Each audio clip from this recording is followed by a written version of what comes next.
Welcome to No Instructions. I'm Bob. I'm Josh. And we're back.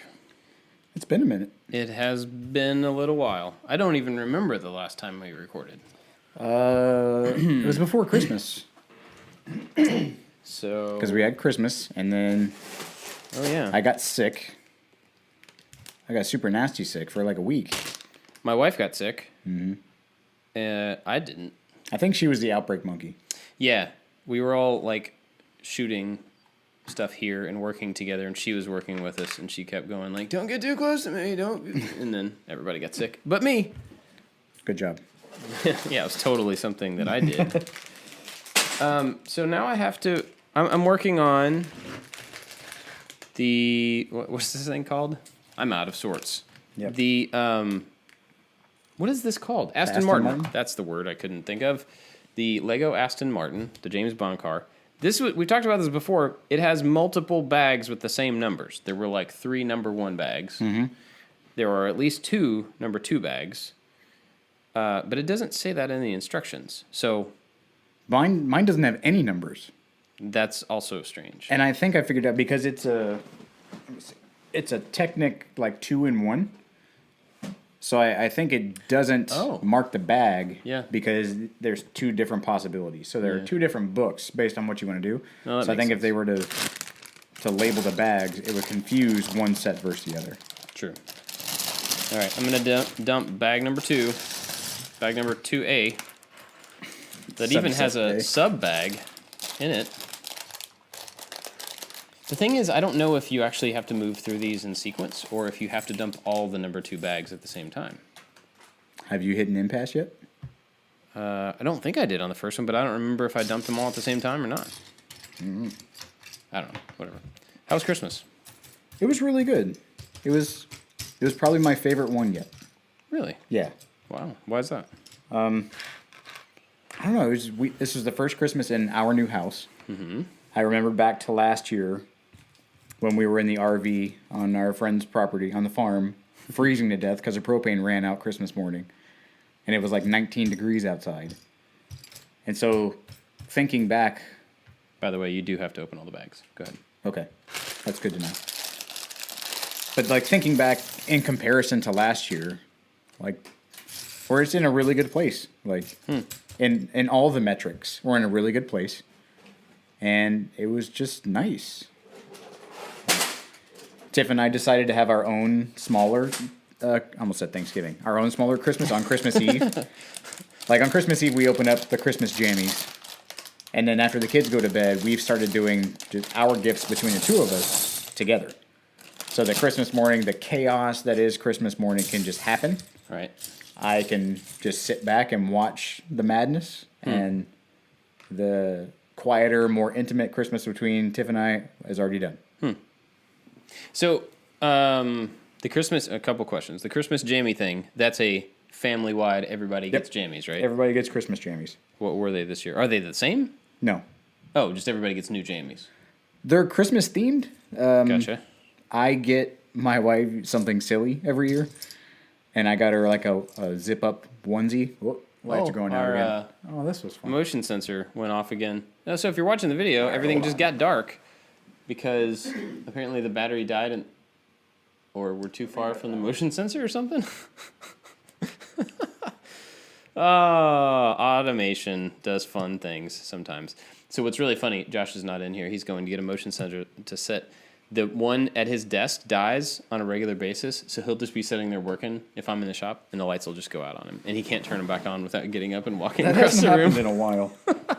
Well, while you were gone, while you were out sick, I went around, and I thought I changed all the batteries, but I may not have changed that one up there. Yeah, the one that's taped to the... Yeah, it's taped to the ceiling. It's not ghetto, it's functional. Yeah. Anyway, so... Yeah, Christmas jammies. Sometimes they're, like, coordinated. One year we got, like, Isaac, my middle son, Santa Claus, and Deacon, my older son, the elf, thinking it would cause some kind of drama, but it didn't. They didn't care. Oh, yeah.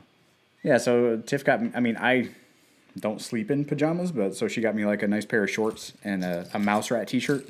Nice. The one I wore yesterday from Parks and Rec. Those are my Christmas jammies, but, like, she got a silly-looking zip-up onesie. Yeah, we just do Christmas jammies. That's cool. The other question: how do you do Christmas morning? Are you like the present giver outer? Do you let the kids just dig in and destroy? We have my oldest son divvy up all the stuff. And so this year, it originally started as like, you are way too excited right now and you're bouncing off the walls and going crazy. So as a way to meter that, like, you get it, bring it to me, I'll tell you who it's for, and then you go deliver that to that person. Oh, that's cool. Yeah. And so now Elizabeth is the tornado in the house, but she can't read. And so the two of them work together. Like, she would pick something up, they would read it. Isaac knows his letters, and so he can pick up on like the first letter of someone's name and associate that letter with that person. Right. So they all kind of help out with each other. They'll take turns. As soon as they open one, they'll go pick up whatever's next. They'll read the name and just go give it to that person. But I have to fight every urge that I have to clean up and just let the chaos be. You?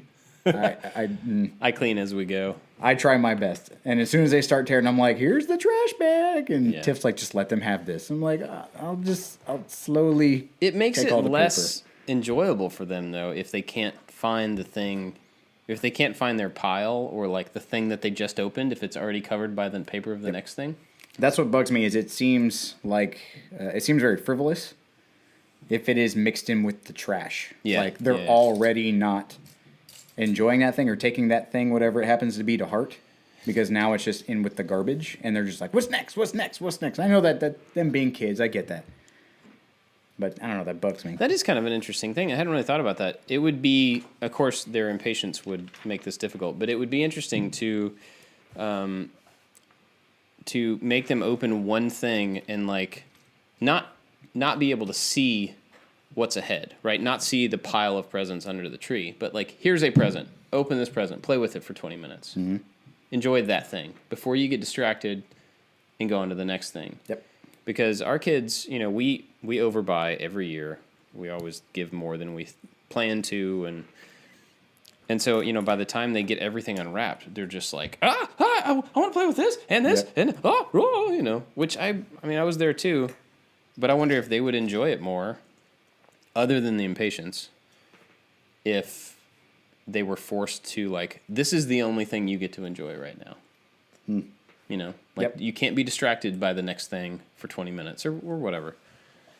I know people that will hide Christmas presents. Like if they think their kids have too many, they'll hide them and they'll give them out in later months of the year. I don't think I would go that far. Yeah. But in my impatience, and because I didn't have anything to open, because I opened all my stuff the night before, I just kind of got to watch and study the sociology of what was happening at that moment. Mm-hmm. And the things that they were like, oh, this is cool, and they want to show to their brother and sister and show to me, and then stuff they just kind of set down with the wrapping paper. And so it allowed me to see the stuff that they thought was cool and stuff that someone else thought that they may enjoy that missed. Right. So I don't know. It was, they're kids, and I love my kids, and they're having fun, and you get to see the joy and the excitement. Like, that was fun.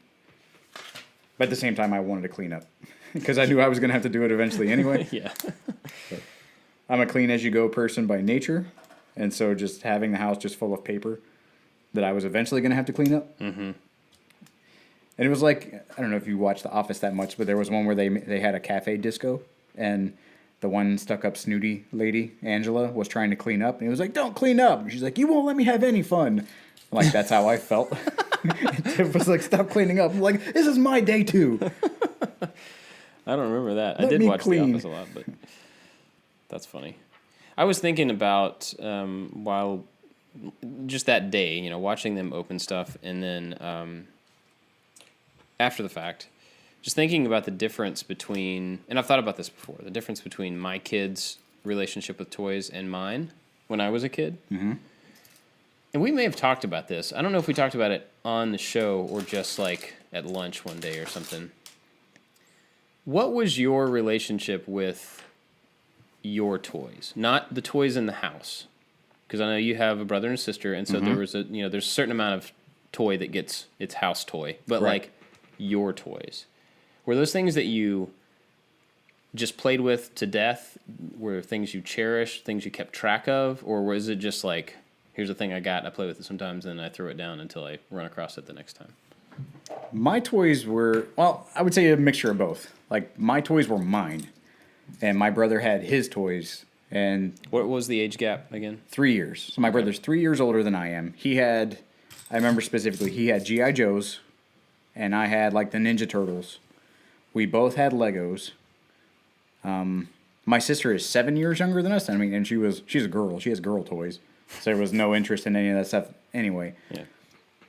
But the toys that I had were mine, and they were in my room, and I cherished them, and my toys would blend together. Like, I would build a Lego, like, headquarters for the G.I. Joe, or not for G.I. Joes, but for the Ninja Turtles, and for the He-Man stuff that I had, and so, but then when we would move, so my dad was in the Air Force, but we didn't move around a lot, but when we did have to move, or when it was like spring cleaning-ish time, or we were going to have a yard sale, it was that opportunity, my parents' opportunity to convince me that I needed to get rid of stuff. Mm-hmm. And because I wanted to keep stuff kind of orderly, I was like, oh, okay, well, this chunk can go. Or maybe I can sell some of this stuff to get more money to buy other things. That very stereotypical kid mentality where you don't end up getting any money. You just have less stuff. Yep.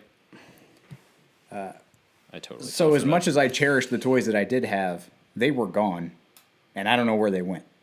So it wasn't some like prying from my cold dead hands type relationship. Like, I remember I had tons of Star Wars toys that I don't remember where I got. And they were always just intermixed with everything else. And then they were gone. And when I realized that, oh, those things have value, I'm like, where are those? And my mom was like, I don't know. Those things were gone forever ago. Yeah. So there's no telling. And now we can walk around the vintage toy store in the mall. And half of that store jogs a memory from my childhood with no recollection as to where those things went. Yeah. No clue. So I was thinking about this because I don't remember why I was thinking about this, but basically I was thinking about, my brother is 7 years older than me, my sister's 5, and so the stuff that we were into was entirely different. Mm-hmm. And so my parents did buy us all Star Wars figures. My brother was at the age where, I guess he was 7 when A New Hope came out, so he was right there, prime. Yeah. Yeah. And so he had a bunch of Star Wars toys that I ended up playing with, but that was really about the only crossover. Everything else was like, I had my G.I. Joe, Transformer, He-Man, all that type of stuff. He was in junior high at that point and didn't care, or high school or whatever, and didn't care about any of that. And so I think because of that, my toys were my toys, and I never had to worry about anybody else taking care of them or share them. I mean, I shared them when my friends came over and stuff. I wasn't selfish with them, but they were very clearly mine. Yeah. And because of that, I valued them a lot. Like, I have just about every toy that I had when I was growing up, except for the ones that I sold at the yard sale. Oh, that yard sale. The allure. But it's kind of weird because I was thinking about this the other day in relation to something around Christmas where, so I wasn't OCD about them to where I didn't care if they were in a particular box or anything like that. But I always just kept the Star Wars stuff together, G.I. Joe stuff together, so I knew where it was. I would play with them all together, but then when I was done, I would kind of separate it back out into these bins. Mm-hmm. So it was just that bucket and that bucket and that bucket. And that was because I valued those things, and I wanted to make sure that when I played Star Wars, I knew where all the Star Wars stuff was. And I always was really good about keeping weapons, all the tiny little parts. Yeah.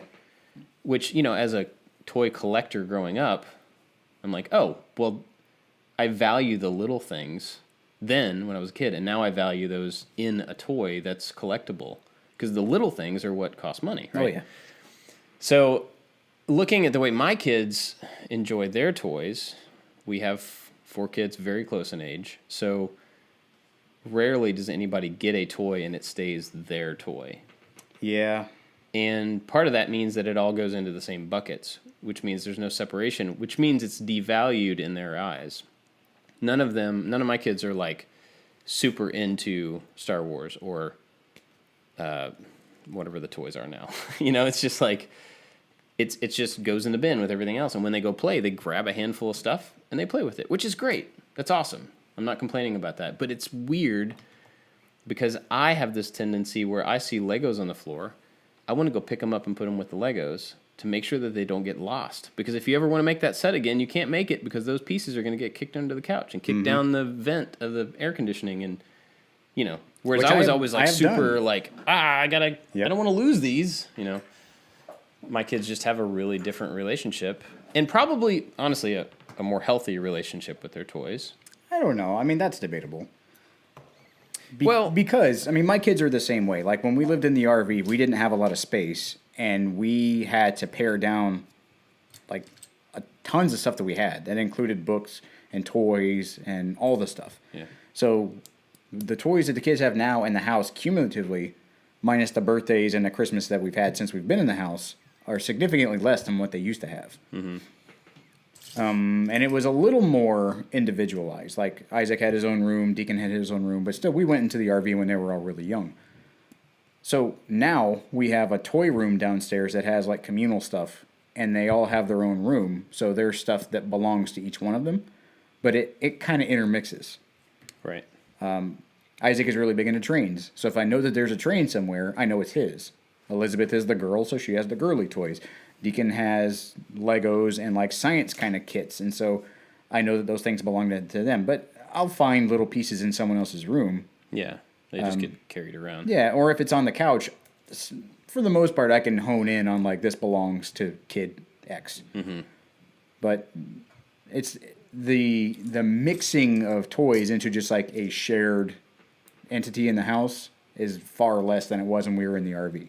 They're starting to have their own stuff. Deacon, I think more than anybody, maybe because he's older and because he was tired of everyone else always being in his area or having access to his stuff, guards his stuff a little bit more than the other two. And maybe because the younger two are closer in age, I don't know. But I was that way. I wanted to guard my stuff because it was mine, and that was just a mentality we had in our house. My brother was very protective because I was younger than him, and he didn't want me breaking it, so there was a very strict, like, Josh is not allowed in my room. Mom, he's touching my toys. And so that reciprocated. We're like, well, you can't touch my toys. Yeah. My kids are a little less because they play better together than my brother and I did, I guess. But Legos in our house early was no. Legos belong in the Lego thing just because I don't want to step on them. Yeah, yeah. And I told them, like, the minute that I step on a Lego, the Legos are gone, which means they're becoming mine in a place that you guys can't get to.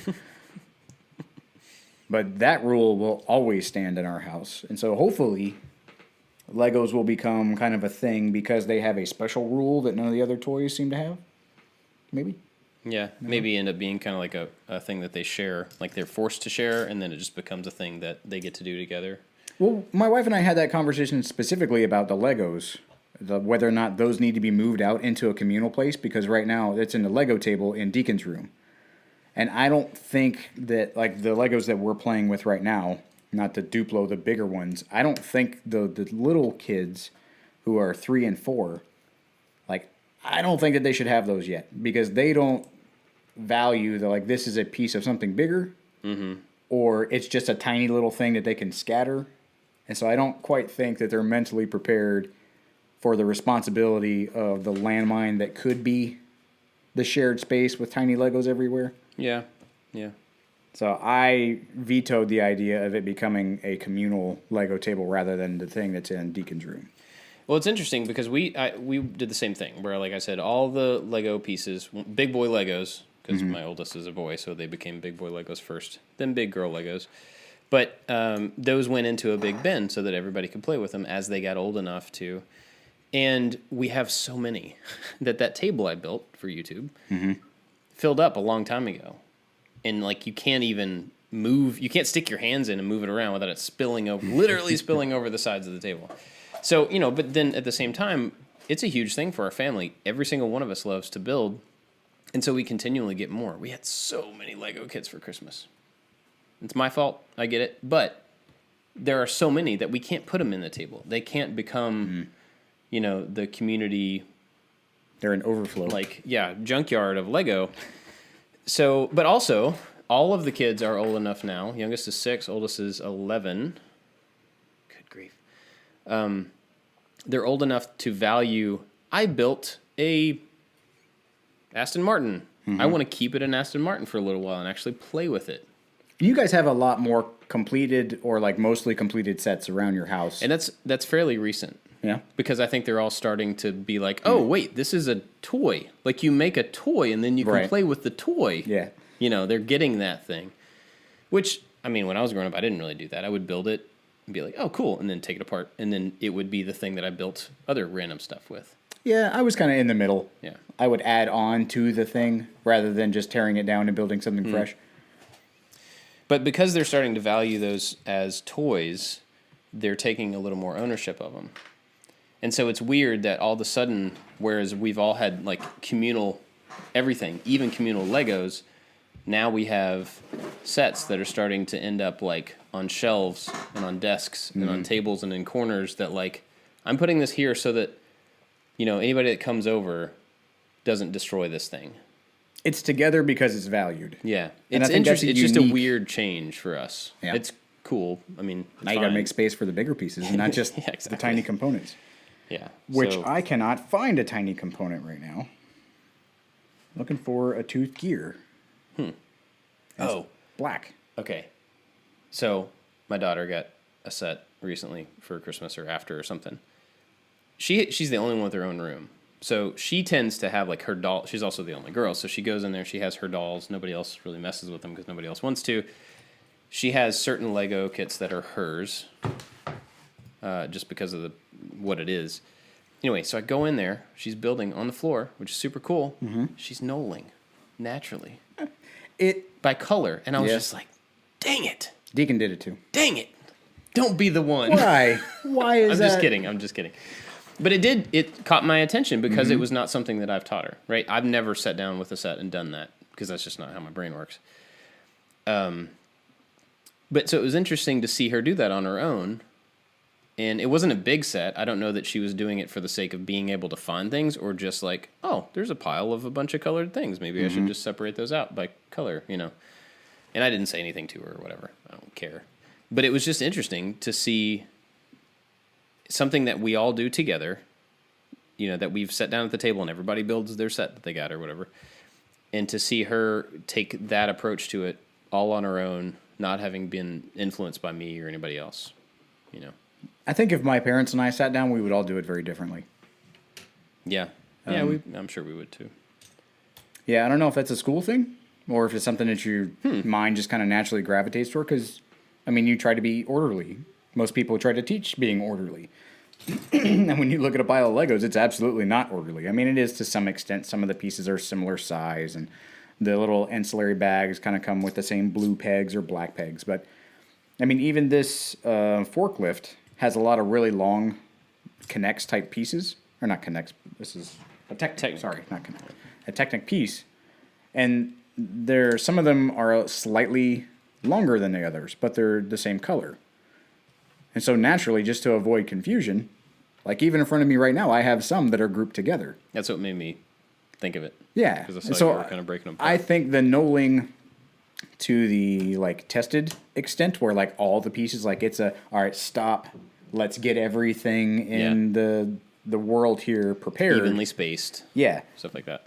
I do it because, I don't know, for that very reason. I agree. I think there's actually two. I don't really want to talk about this, but I think there's actually two different versions of that. There's a functional one where you've got piles of things that are like, not even by color, not by function, but literally the same piece. Yeah, it's because they have 10 of the same piece. Yeah. And I can, bam. That makes a lot of sense because that's faster to find that if you're going for efficiency. But to take the time to take every piece, evenly space it to make sure that they're laid out on the table in the right way that's like aesthetically pleasing, that just scratches a different itch for certain people. Right. I'm not saying it's right or wrong, whatever. It's just a different thing. That can be very beautiful. That in itself can be that can enhance your experience doing something. Yeah. For me personally, it's counter to like my productivity. It's an action all on its own. Whereas when I look at building a set or a model or anything, it's like, what's the most efficient way for me to get from here to done?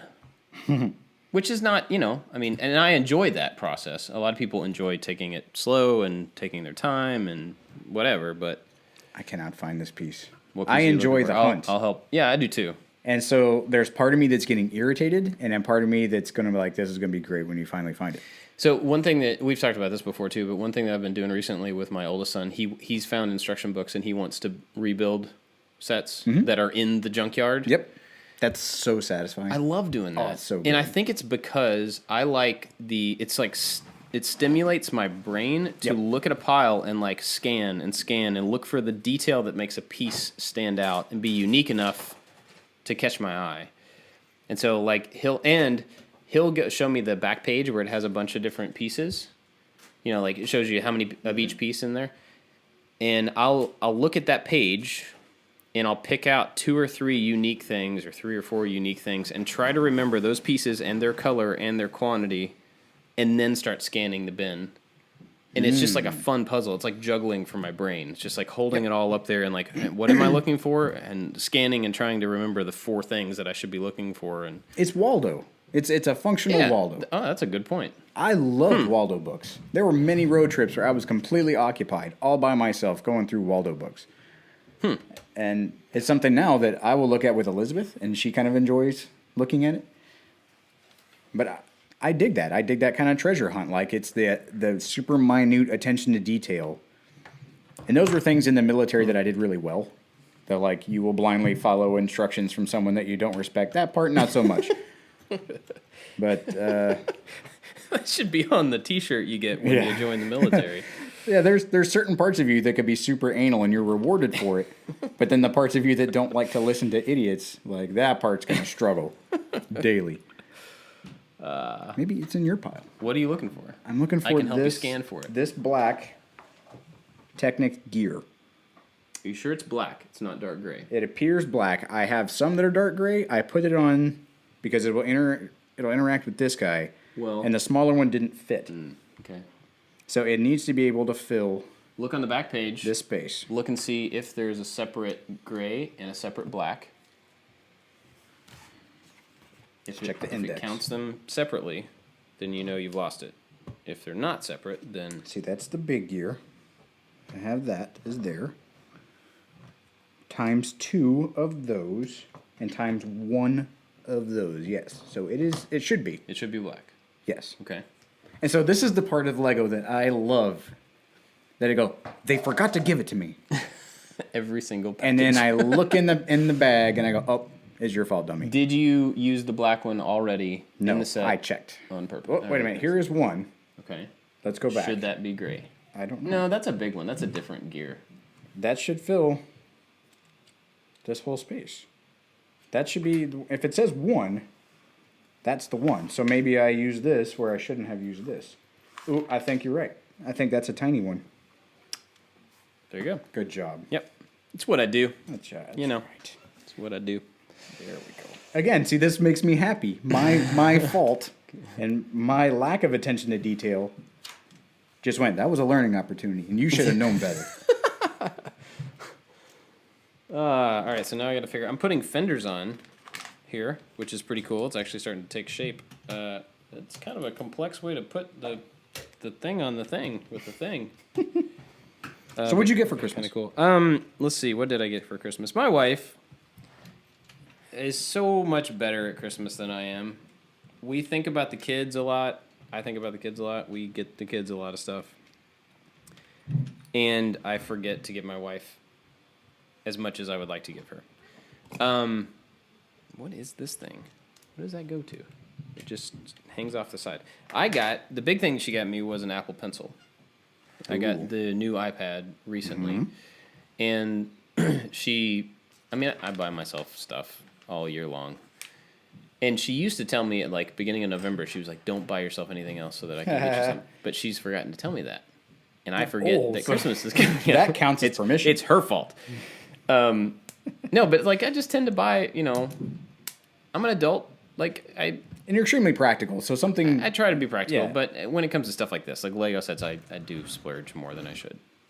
Anyway, so when it came time for Christmas, she was like, I don't know what to get you. And I said, well, there's one thing that I don't have a practical enough reason to pay for because it's kind of expensive, but it would be really fun to have, and I think I would probably take advantage of it. Told her it was the Apple Pencil. so that I could sketch project plans and stuff. Mm-hmm. I'm trying to use the iPad more as a computer and less as a, like... Lazy internet browser? Yeah, like I'm trying to keep my computer down in the office and use the iPad upstairs so that I'm less like, I don't know, I just want to separate the time. Anyway, so she got me the pencil, and it's really cool. Works super well. It's like comfortable to use and stuff. And then she got me a bunch of other stuff. Like I thought that was going to be the thing. And then she got me like several Lego sets, a bunch of brick heads, a bunch of underwear, which I, practical, but I need it.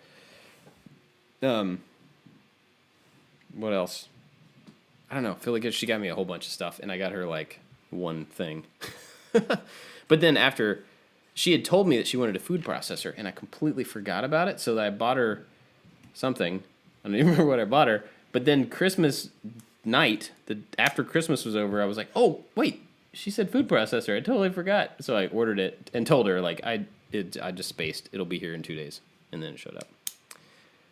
She's better at it than I am. I'm just bad at making, and that's really sad now that I say it out loud.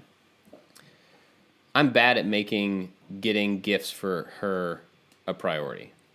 She's a priority, but like taking the time to go find out what would make her days better and easier, and then going to get that there in time for Christmas. That I should totally be able to do that. See, my wife on Christmas. This has been an especially busy season for us, but for me. But yeah, anyway, that's not an excuse. But I think my relationship with gift giving for my wife and my kids is opposite. Like I focus on getting her stuff because she's my favorite, and if I see something that I think the kids would enjoy that is special for them, then I'll hone in on that. Because I know that so many other people are going to get them stuff. Like, there is no lack of coverage for toys. Yeah. The only person that they're going to... I mean, my wife is going to get stuff from, like, her dad, and it's probably going to be, like, a gift card. Like, that, not to a fault. But... It's not going to be a special, like, I picked this thing out for you. Yeah. And so, I try to not let it be the list of stuff that we kind of exchange to each other. Because I know that that's stuff that she likes. It's stuff that I may not have ever seen or thought was kind of silly, but she liked it for some reason. So, I mean, the stuff that I got was straight up from, here's the list of things that I think would be cool. Yeah. Well, and that's valid. I mean, like, if you can give somebody a list of things that you actually want, that person should take advantage of that list. Yeah. What was that? Oh. Yeah. And so one thing that I am, to validate myself a little bit, I am really good at, or I try to be good at, is making sure that I take the kids out before Christmas and we all go pick out, each one of them picks out a thing for mommy. And so we make sure that there is a package with 4 things in it that were picked out for her by them. Oh, nice. And we do that. And I think part of my brain this year was like, oh yeah, we got her the stuff. Instead of thinking like, oh yeah, the kids got her the stuff. And I need to like do my part. Anyway, it's cool. We got it taken care of. So you asked what all I got. My parents gave me and my brother both the Lego BB-8. Oh, nice, the big one. Yeah, cool. Haven't put it together yet. That's up there. I got some gift cards to some places from in-laws and stuff like that.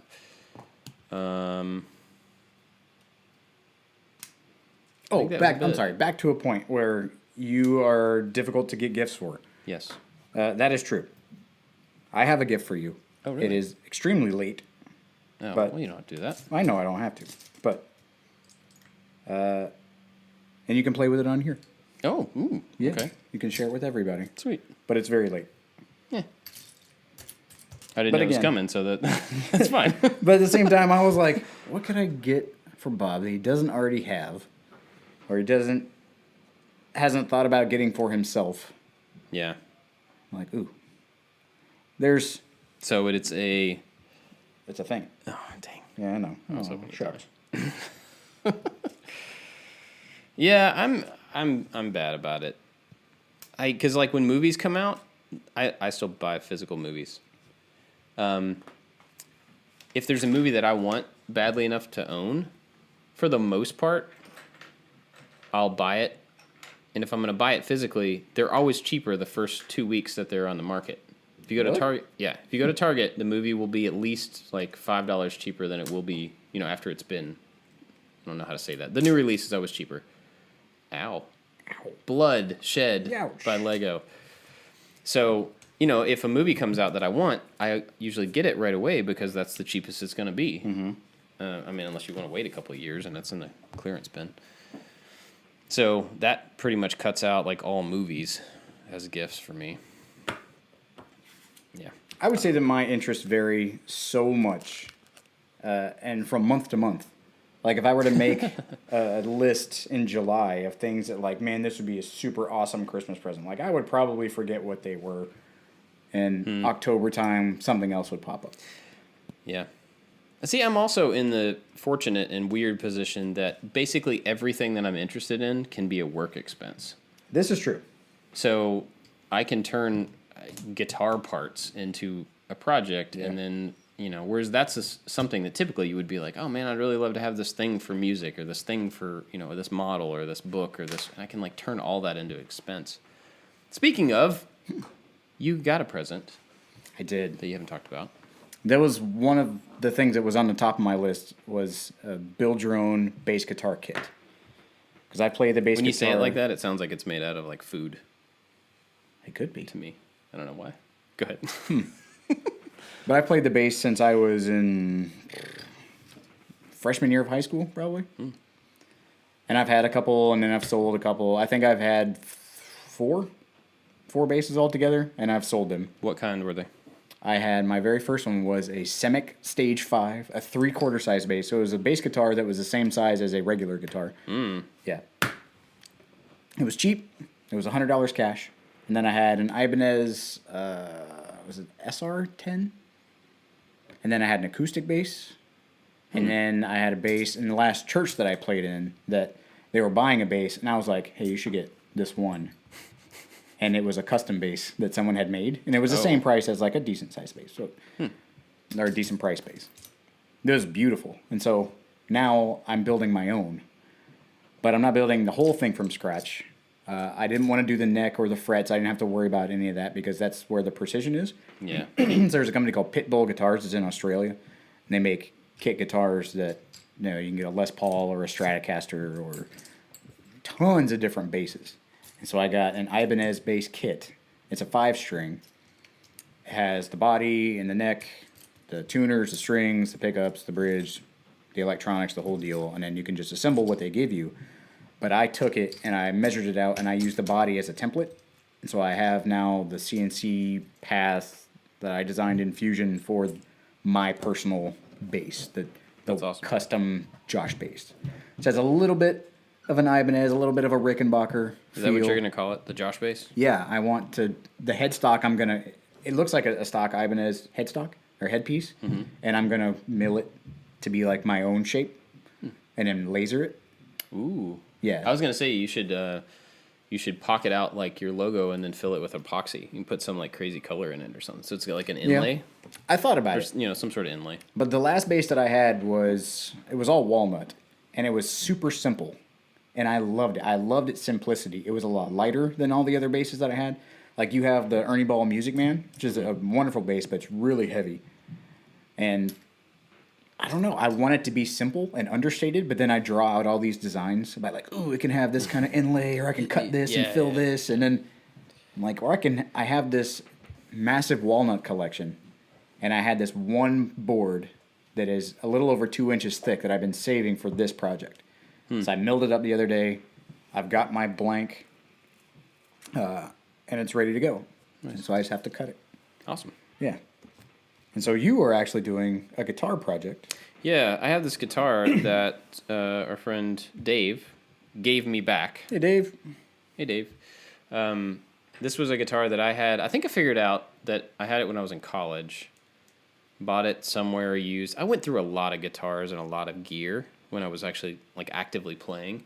I swapped out things often. I would and my brother used to always be amazed because I would take a cheap guitar, do something to it, and then trade it and a pedal to somebody for like a Marshall. and then I would take the Marshall and play it for a little while, and then I would trade that for like a guitar and an amp, and then I would trade that for like 2 amps and 2 guitars. It was like I was always upping somehow. I don't know how I did it. Anyway, so I went through a lot of gear. I would turn it over really quickly, and somehow I had this Fender Music Master, which is like a student, kind of. I think I can't remember the scale of it. It's a little small. Same body shape as a Mustang. Which I love the Mustang. Yeah, me too. And I have a Mustang right there that I did the same thing to that I'm about to do this Music Master. The big difference was that the Music Master had a single coil. Mm-hmm. The Mustang has 2. In different woods and stuff. Anyway, I sold Dave this guitar, I guess, at some point. Oh, you know what? I remember what it was. I traded him that guitar for this multi-effects pedal unit thing. Mm-hmm. And I took that back to Savannah, and I traded that at the music store for an amp. I remember that now. That's so funny. Anyway, at some point while I had this guitar, I stripped it down, painted it orange, put a white racing stripe on it, played it in a band for a little while. And then, so recently Dave brought this thing back over. He can't play guitar anymore. And so he gave me this guitar back, and he was like, I thought you'd want this. Here you go. So the project is stripping this thing down, completely refinishing it, customizing the electronics, keeping the neck the same. I'm with you on the neck. Like, a guitar neck feels like one of those things, whether you're going to adjust it or make it, it feels like to get it right, you have to commit to, like, I'm doing guitar necks now. Yep, I'm going to be a luthier. Yeah, and I could be wrong about that. I've never done one, but that's just what it feels like. Yeah. Like, you got to invest. It's very daunting. You got to invest in the tools and the knowledge and the time to get it right. Otherwise, it's not worth doing it. And that's not something I have interest in. But I am excited to get this guitar refurbed because I think it's going to look cool. And it'll be maybe an excuse for me to play a little bit. I don't know. And we haven't talked about Anthony. Oh, we haven't. No, we haven't. Who's Anthony? Anthony is our new cameraman. Mm-hmm. New employee. So I'm being fired. See ya. It was nice. Thanks for playing, Josh. But no, in the growth of the company, we talked about strong suits and things that would, where everybody is best used and best suited. And talked about one of the things that I do here, and I've done for, the entirety of my tenure, that I'm really not that great at. I don't think that's the right way to say that. Well, I appreciate it. It is the thing that I do on top of all the other things that I do. And there are people who are much, much better at it than I am. And so we found a guy that is local, likes to make stuff, likes to record those things. And so he's going to come on, and he's going to be in charge of the camera and the footage and all those things so that I can do all the other stuff that I do while I'm not standing behind the camera. Yeah, we've run into, over the past couple of months, more and more where, you're already busy when it comes time for me to shoot something. And so then I end up running the camera, and I do an even, a poor job because I'm focused on, the project and the camera, and I do both of them slower. And so we just found that, we need somebody else to run that and do it well, do it better than either one of us can do it. Yep. Honestly. So. But I bring him up in that conversation because Anthony plays the drums. Wow. Yeah. And so after this guitar project, and after I finish my bass, and after Anthony comes, there's a drum set right over there. There is a drum set right there. And then when eventually Forby moves up here after enough badgering. Forby is a drummer and a bass player. He was a drummer, and a good friend of ours in the band, all the guys that I was in the band with. Our bass player moved away, and I said, hey, Forby, I'll buy a bass if you'll learn to play it and be the bass player in the band. Wow. And he said, okay. Odd thing, that's the second time that's happened. The Really? band that I was in college, my good friend Adams, what's up, Adams? I'm sure you're not listening, but hey. Hey. We lost our... Wait, who played bass in that band? Maybe we just didn't have a bass player. Blasphemy. No, we did have a bass player that I didn't really know very well. I don't know. Whatever. We needed a bass player. And I said to Adams, who didn't play any music, hey, you should learn how to play bass to be in the band. And he said, okay. And then he became a really good bass player. Yep. And then learned how to play guitar. And then led like worship at the church for a long time. And yeah, pretty funny. That's how I started with music. My brother bought a guitar, and I was super annoyed that he was learning how to play guitar in the room that we shared. I'll show you. Yeah, my dad had played the bass in a band a long time ago. Oh, really? Yeah, they would play Bad Company covers Nice. in West Virginia. What was the name of the band? I have no idea. I don't even think he knows. You should find that out. Man. But I remember seeing the pictures of my super skinny dad in his jean shorts playing Bad Company covers. Nice. But I was like, oh, that'd be cool. If I could play the bass, that'd be something that my dad and I could do together. And I think, like, the 3 songs that he had ever talked about playing were the only songs he ever knew how to play. And so when I started playing more and more, and he was like, I don't know what you're doing. He's like, I don't know how to do any of those. And when I got to college, I didn't want to bring my bass amp with me because it was loud and was heavy, and I didn't really know anybody there, and I was there to go to engineering school, not to be in a band again, because I was in a band in high school.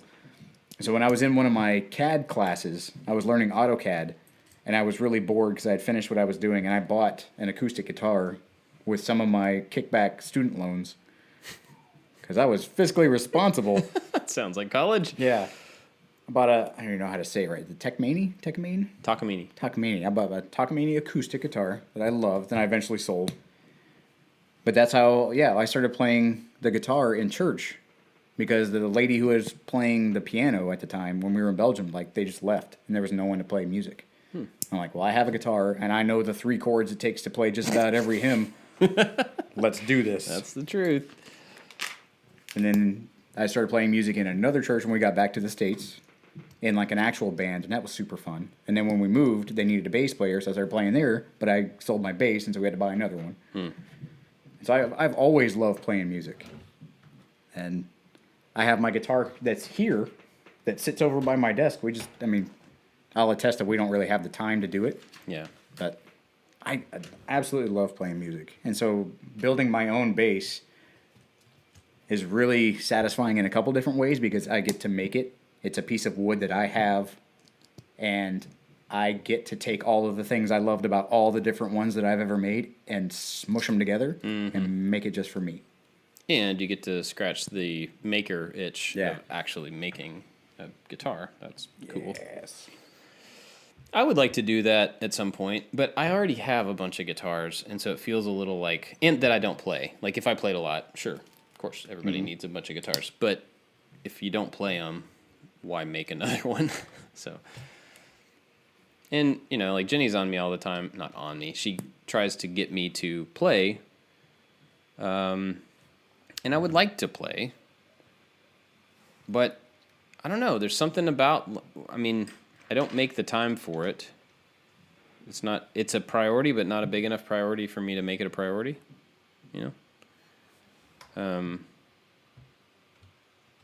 But I don't know, like, when I had a band, it was motivating to go to practice and to sit down by myself and write, because I knew that there was an outlet for it. I knew that there was we would get to play out, and that was a lot of fun, and we would get to record, and that was a lot of fun. And I guess I could record stuff now still, but it's just hard for me to get the motivation to set aside that time, because you got to put in a lot ahead of time before you play a show or before you record something. So it's hard for me to get that motivation to set that time aside now so that I could use it later. You know what I mean? Yep. I'm also probably a little too opinionated about the music that I play to play with just anybody. I think that has a lot to do with it. I'm not motivated to go look for people to play with, because there's part of me that's just like, well, I'm probably not going to find... They're probably going to suck. Well, no, it's not that. Not a quality thing. It's more like a style thing. Like, I don't know that I could find somebody that would be... I say that, but I've been in 2 bands where the people, we were totally on the same page. We had a really good time. Anyway. So that was one thing when I was leading music, is that everybody had their own style. And when we would practice, it was kind of at church too. And so it was like super relaxed and everybody would just like talk. And I'm like, yo, my time is pretty important and I want to get this right. So can we just focus on what it is that we're doing? And so band practice, even when I was in the band in high school, wasn't as fun. Because it's like, oh, you're supposed to be hanging out and playing, with your friends. Well, I'm like, yeah, but I want to do this right. And it's something, it's a skill that I want to attempt to master. And if we're going to play something, I want to play it correctly. And then it became just like a bunch of tomfoolery and silliness and stupidness. I'm like, yay, we're having fun. Let's play the song. Yeah. Because I want to play the song. Yeah, both the bands that I've been in, we've all been kind of like focused. And so we didn't have to fight that very much, which was nice. It was kind of a like work, to practice in a good way. We took it seriously and you have fun when you're playing shows. You have fun when you're on the road or you're in studio or whatever, but you have to put in practice and you have to get things right and you have to play the song 100 times to make sure that everybody's in the right place. And then kind-hearted people, like if you were to mess up, you'd be like, it's okay, it's not a big deal. I'm like, it is a big deal. Yeah. It's a super big deal. We practiced this. Yes. We shouldn't mess it up. Yeah. There's a show where we have to play in front of people, and I don't want to waste their time. I don't know why I thought of this because it's not really relevant to what we just said, but we were playing one time. So the last band I was in, the Flight Out, we played a lot. We played for a few years, and we played out a lot. We traveled a little bit, but we played a show in Pensacola because our guitar player was from Pensacola. That's where I went and saw music. Did you ever go see a band play at a mall? No. There was a mall. There's somehow. 2 malls. There was a mall that had a venue in it, and like the mall shut down, but the venue was like on the had like an outside door. Okay. And so it stayed open later. I don't know. It was weird. So we go there, and we were gonna play second. This band was gonna play in front of us called Cool Hand Luke. Okay. Which was a band that I liked, that I had their CDs and like cool stuff. And so they were going to play first because they were the bigger band, I guess, or they were playing at the 8 o'clock slot. Mm-hmm. And then we were going to play for 30 minutes or 45 minutes after them. They're super artistic. And so a lot of the parts of the show where it's like the song goes down to a beat, and there's the movement of the band, and it's not really song, but it's still the in between. There was a lot of that, and so their set drug out and drug out and drug out, and I'm looking down at the clock, and I'm like, they're kicking everybody out of this place at 10 o'clock. That's the rule. They said ahead of time, the door's shut at 10, and if your stuff isn't out, your stuff is locked in here until tomorrow. Ooh. And so I don't know what it was. Maybe it was a all ages place or something. Anyway, so they're done. They're finish their final song, and it's oh, thank you guys so much for hanging out with us. 9:30. Get off the And tank. our stuff is already on stage behind them. the amps. Yeah. The rest of our gear, and I had a keyboard. No, I had 2 keyboards, a drum pad, a chaos pad, 2 effects boards, one for the keyboard, one for the guitar, a guitar amp, 2 guitars. That was my gear. Wow. Because I was the one that played multiple things. So they're slowly pulling their drum set off the stage and doing all this, and we're we got 15 minutes. That's it. And we're all furious because we've just been we drove 10 hours to get to Pensacola. And we drove there to the venue. And we're going to spend the night after that. So we had been in the car all day long. Oh. We get there, and we grabbed our gear, threw it on stage, got everything plugged in. It was no sound check, no. It was all right, everybody good? Let's go. And we had 2 songs that were our big, the good ones, right? Yep. The latest ones we'd written, the heavy ones, the long ones, the whatever. And we went right into those, and I swear that was the best show we ever played. Oh, that's cool. We destroyed that stage. Nice. And when we got, as soon as it was over, we hit the last note, and we started unplugging and packing up, and it was just taking it off. And the lead singer for that band came up to the stage, and he was like, dude, I am really sorry. You guys are really good. As if we had been bad, it would have been okay for him to eat up the entire time. But it was just really funny. And I was like, I'm sorry. I have to unpack now. I can't talk to you. we just like There's merch at the door. pulled all of seriously, pulled all of our stuff like off the stage, right out to into the van, and then they like shut the doors and we left. It was crazy, but it was a good show. It was just really short because I think we got both songs in, if I remember correctly. Anyway, When was the last time you played live?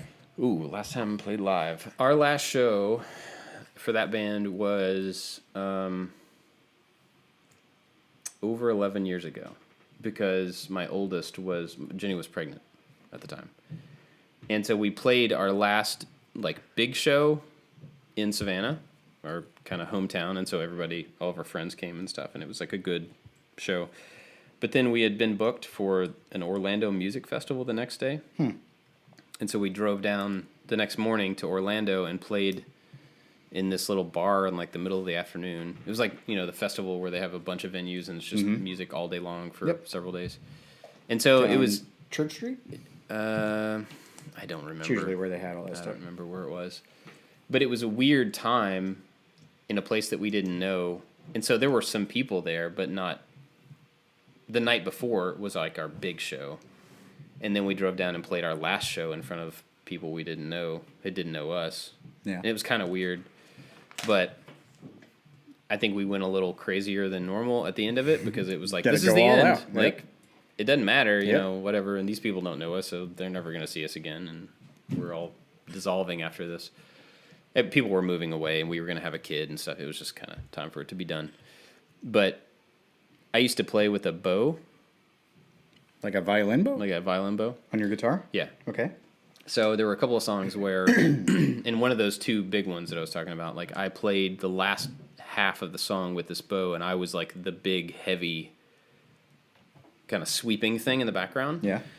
And kind of at the very end of the song, I started being percussive with the bow instead of like bowing with the long, cello-y notes. And so I was always really careful with the bow because I didn't want to buy another one.